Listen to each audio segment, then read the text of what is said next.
এ যেন শীত যাওয়ার আগে দপ করে জ্বলে উঠছে আরও একবার। স্যাটেলাইট ছবিতে যেটা দেখা যাচ্ছে যে আবারও উত্তরের হাওয়ার যে পথ সেটা পরিষ্কার হয়ে গিয়েছে, পরিষ্কার হতে চলেছে। দেখুন, আপনারা যদি দেখেন তাহলে দেখবেন যে মেঘের যে আস্তরণ রয়েছে বায়ুমণ্ডলে, সেই আস্তরণ কিন্তু আছে, পশ্চিম থেকে পূর্ব দিকে যাচ্ছে, ঠিক কথাই। কিন্তু উত্তরের যে ভাগটা, অর্থাৎ উত্তর পশ্চিম যে পাহাড়ের জায়গা, যেখান থেকে কাশ্মীর বা ওই সমস্ত জায়গা থেকে যেখান থেকে উত্তরের হাওয়া বয়ে চলে এসে দক্ষিণবঙ্গের ওপরে শীতের প্রভাব বিস্তার করে, শীত নিয়ে আসে, সেই জায়গাটা ক্রমশ ফাঁকা হচ্ছে। এবং আবহাওয়াবিদরা যেটা বলছেন যে শীত চলে যাওয়ার সময় সমাসন্ন চলে এসেছে, কিন্তু যাওয়ার আগে শেষবার আরেকবার ঘুরে দাঁড়ানো সেরকম একটা পরিস্থিতি তৈরি হতে চলেছে, তাও সেটা ক্ষণস্থায়ী হবে। আগামী কয়েকদিনের মধ্যে তাপমাত্রা কিছুটা কমবে, কিন্তু 15-র নিচে নামবে না, 16-র আশেপাশে থাকবে। এখন যেটা 19-20 রয়েছে, এতটা বেড়েছে যে ঘাম পর্যন্ত হচ্ছে, সেই জায়গাটা কমবে, 16 হবে এবং হাওয়া থাকবে।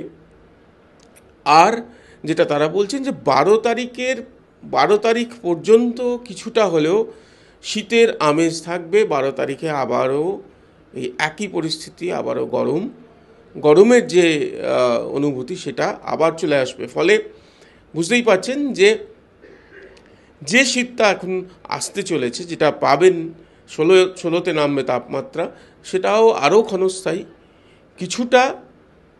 যেটা স্যাটেলাইট ছবিতে পরিষ্কার, উপগ্রহ চিত্রে, যে এই জায়গাটা যেটা রয়েছে, অর্থাৎ উত্তর থেকে পূর্ব পর্যন্ত, কাশ্মীরের দিক থেকে শুরু করে উত্তর পশ্চিম ভারতের দিক থেকে শুরু করে আমাদের বাংলা পর্যন্ত, বিশেষ করে দক্ষিণবঙ্গ পর্যন্ত, সেখানে কিন্তু একটা ফাঁকা জায়গা তৈরি হয়েছে।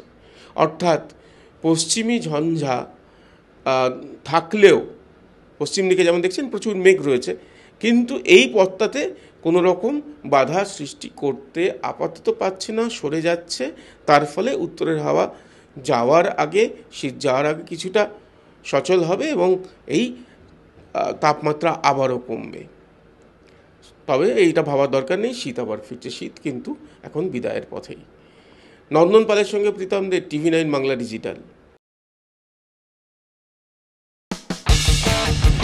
কোনো পুরনো খবর নয়, সকাল থেকেই পুরো দিনের আভাস, লোকাল থেকে গ্লোবাল। ঘটনাস্থল থেকেই রিপোর্টারের মুখে শুনে নিন আসল ঘটনা। দিন শুরু করুন TV9 বাংলার সঙ্গে। সকালে প্রথম ব্রেকিং at 7, সকাল 7টায়, সকাল 8টায় দেখুন art reporter, art exclusive. News express at 9 দেখুন সকাল 9টায়। 10 খবর, 10 রিপোর্টার অন দ্য স্পট সকাল 10টায়। লোকাল টু গ্লোবাল at 11 দেখুন সকাল 11টায়। দেখুন morning super prime time TV9 বাংলায়। TV9 বাংলা না দেখলেই নয়।